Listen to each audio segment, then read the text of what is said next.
Hello friends, आज हम बात करेंगे हाई स्कूल में पोइट्री से second lesson, the sum of life, जीवन का उद्देश्य।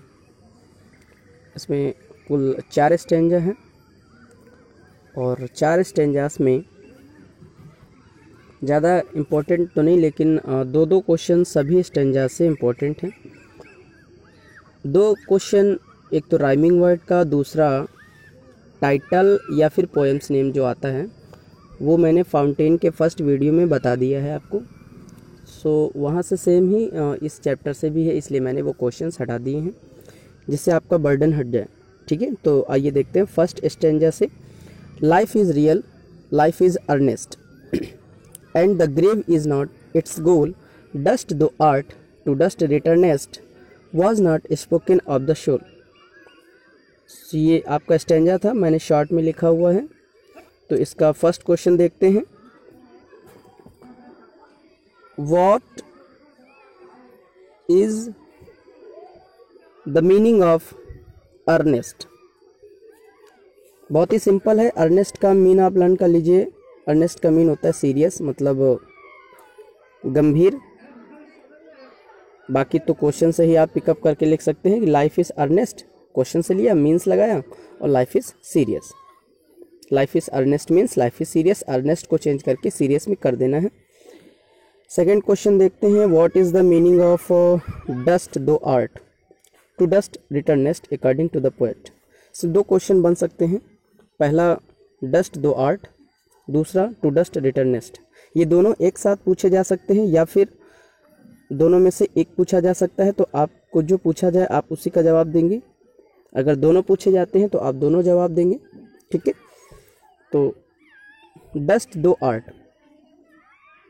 डस्ट दो आर्ट का मतलब होता है कि हमारा जीवन डस्ट से बना है। तो dust thou art means our life, हमारा जीवन इज मेड ऑफ डस्ट, मिट्टी से बना है।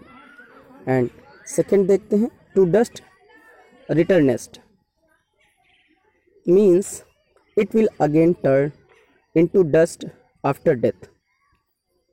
टू डस्ट रिटर्नेस्ट का मतलब होता है कि इट विल अगेन टर्न, ये दोबारा से वापस चला जाएगा इनटू डस्ट, मिट्टी में, आफ्टर डेथ, मरने के बाद। ठीक, स्टेंजा आपका कंप्लीट हो गया। आइए देखते हैं second stanza. Not enjoyment and not sorrow is our destined end or way, but to act that is tomorrow, find us farther than today.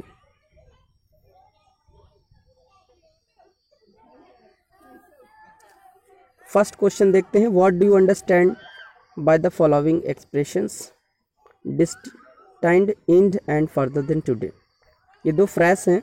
Phrase is a most important. ऊपर वाले में भी फ्रेज ही की तरह है। तो ये दोनों स्टेंजास के जो क्वेश्चन मैंने आपको बताए ये बहुत ही इंपॉर्टेंट हैं, तो जरूर लर्न करिएगा। Destined end means decided in advance. Destined end का मतलब होता है कि पहले से ही कोई लक्ष्य निर्धारित कर लेना। Further than today means ahead than present time, एक स्टेप आपको प्रेजेंट टाइम से आगे रहना है हमेशा। Next question. What is the purpose of human life? Human life का पर्पस क्या है, क्या उद्देश्य होता है? इस स्टेंजा के अकॉर्डिंग देखेंगे। We should act better in life which में लीड अस टू प्रोग्रेस।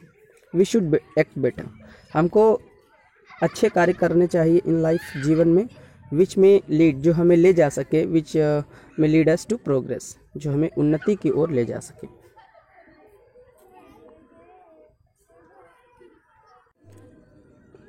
देखते हैं third stanza. In the world's broad field of battle, in the bivouac of life, be not like dumb and driven cattle, be a hero in a strife. ठीक। First question. What has the world been compared to in the stanza?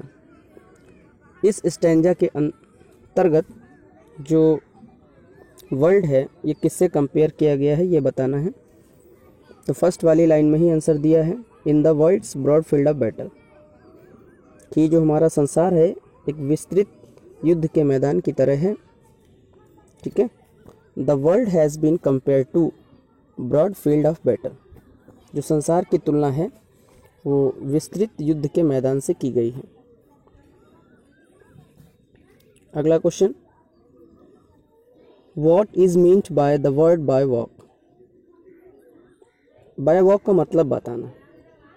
The word by walk means the soldiers camp without tent और other cover. Bye walk का मतलब होता है सिपाहियों का camp बिना तंबू और बिना किसी दूसरे टेंट के, बिना किसी टेंट के सिपाहियों का तंबू। लास्ट स्टैंजा देखते हैं, let us B up and doing with a heart for any fate, still achieving, still pursuing, learn to labor and to wait। First question देखेंगे फोर्थ स्टैंजा का, what is mean of B up and doing. वैसे B up and doing के संदर्भ में विवेकानंद जी ने भी कहा है कि उठिए और अपने कार्य में लग जाइए कि जब तक आपको सफलता न मिल जाए। इसमें भी वही कहा गया है, be up and doing means we should rise, हमें जागना चाहिए। वो सोना नहीं कि सो के जागना, तो सुबह सभी उठते हैं, लेकिन जागने का मतलब है आलस छोड़कर हमें जो है आलस छोड़ना चाहिए and engage our self in work, और अपने आप को कार्य में लगा लेना चाहिए, व्यस्त कर लेना चाहिए। Last question from this lesson, what should we learn. तो we should learn to labour and wait for making our life noble. हमें जो है कार्य करना है और प्रतीक्षा करनी है अपने जीवन को श्रेष्ठ बनाने में। वी लर्न टू लेबर, हमें हार्ड वर्क करना है और इंतज़ार करना है अपने श्रेष्ठ जीवन के लिए। तो ये थे 4 स्टैंजा से इम्पोर्टेंट 2 क्वेश्चंस, और 2 क्वेश्चंस मैंने आपको नहीं बताए हैं क्योंकि वो राइमिंग वर्ड हैं। वो मैंने फर्स्ट वीडियो में फाउंटेन के बताए थे, जिसमें टाइटल और पोएम एक ही होता है और राइमिंग वर्ड्स कैसे लिखने हैं। तो इसलिए आप हर चैप्टर से पोएट्स नेम और चैप्टर्स नेम लर्न कर लें। राइमिंग वर्ड की बात करें तो लास्ट में लाइन में आप देखेंगे जो सेम ध्वनि वाले शब्द होते हैं, भले ही उसकी स्पेलिंग मैच ना करे, लेकिन जो सेम साउंड है वही आपके राइमिंग वर्ड होते हैं। ठीक है, तो मिलते हैं अगले वीडियो में, तब तक के लिए नमस्कार, बाय बाय। देखते रहिए जगत क्लासेस काकराबाद।